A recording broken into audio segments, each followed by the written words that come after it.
The next question. Assalamu alaikum, sir.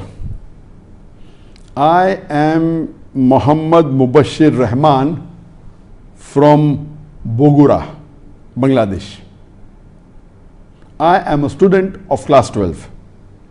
One of my friends is going to be an atheist gradually. He shares all his Islamic confusions with me. I try my best to answer him by watching your videos and some other sources. Recently, his question is, the men are attracted by the women, so there is a bad look of men on women. As a result, both of them do a sin. So women have to maintain the hijab. His question is that women can also be attracted by the men. So men should also maintain hijab like a woman. What is the solution to this question?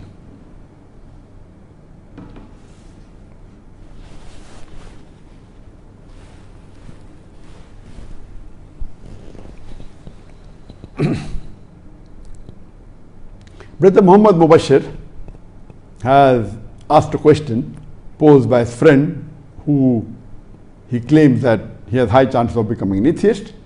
And the question posed is that men are attracted to women, and by the evil look of the men, the women and men are attracted, and they commit sin. They may be doing zina, fornication, adultery, but even women are attracted to men. So like how women do hijab, should not men also do hijab? And I agree with him totally. In Islam, hijab is there for both men and women. Most of the aspects of hijab are the same for men and women. In some aspects they differ. And in the Quran, Allah subhanahu wa ta'ala first speaks about the hijab for the men and then for the women. Allah says in the Quran in Surah Nur chapter number 24 verse number 30, say to the believing man that he should lower his gaze and guard his modesty.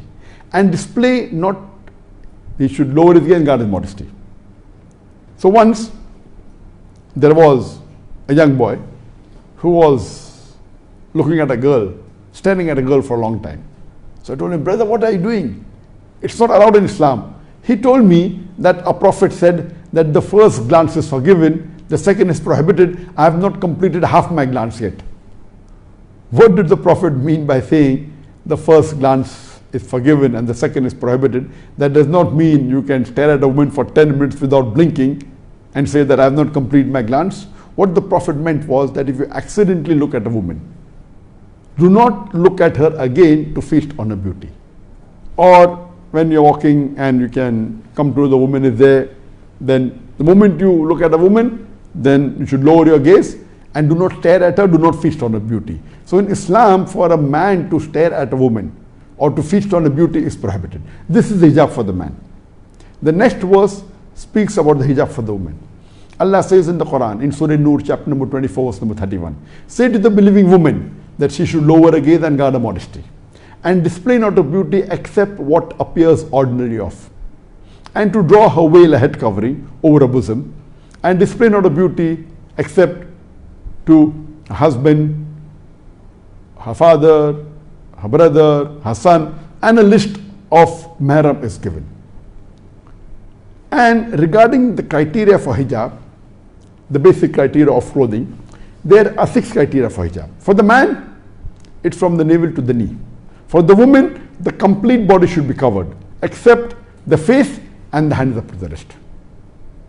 This is the only difference between, that is extent, between the man and the woman. Some scholars say that even face should be covered. The remaining 5 criteria for the hijab for clothing is the same between the man and the woman.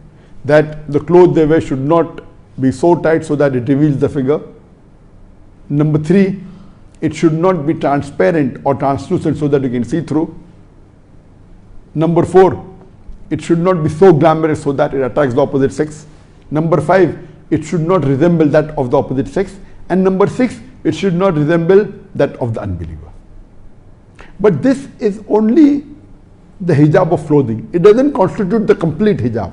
The total hijab, besides the hijab of the clothing, includes the hijab of the way a person talks, the way a person walks, the way a person thinks, the way a person looks, all this is included.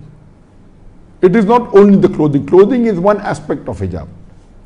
That's the reason, besides clothing, how a person talks, how a person looks, how a person walks, how a person thinks, all this constitutes the hijab.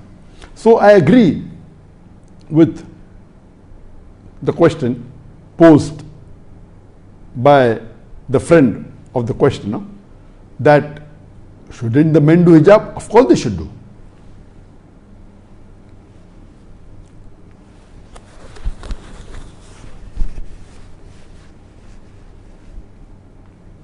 And regarding the questioner that if man and woman don't do hijab, they do sin, talking about zina. Zina can only be done if both do a sin. If even one of them is Islamic, zina will never take place. That means both are breaking the hijab. The man as well as the woman. Who initiates is the second question. So the hijab is the same as far for the men and women are concerned, that they should lower their gaze, they should be careful while talking, while thinking, etc. The only difference is in the extent of the clothing, that's it. And the reason is because the men get more attracted by looking at a woman as compared to women getting attracted by looking at the men. And this is scientifically proven. There are many researches done. If you Google and just see, you will find many researches. And today science tells us that when a man looks at a woman, his pupil dilates more. He's sexually more excited as compared to when a woman looks at a man. The pupil dilates less. So based on this, it is scientific, this is human nature. That's the reason the extent of the clothing for a woman is much more as compared to the extent of the man. All the other aspects is the same. The way they talk, the way they walk, the way they think, lowering the gaze is the same, except the extent. And it's very important that both should maintain the hijab. And zina, a major sin, can only take place if both of them break the hijab. Even if one of them maintains the hijab, the zina can never take place. So I do agree with the friend of the questioner that yes, both should do hijab and both are responsible. It's not only the women, women and men, both are responsible. That's what the Quran said for zaniyat, for zani, means for the women who do zina and for the men who do zina. Then the punishment is prescribed. So both are responsible and both should do the hijab. Hope that answers the question.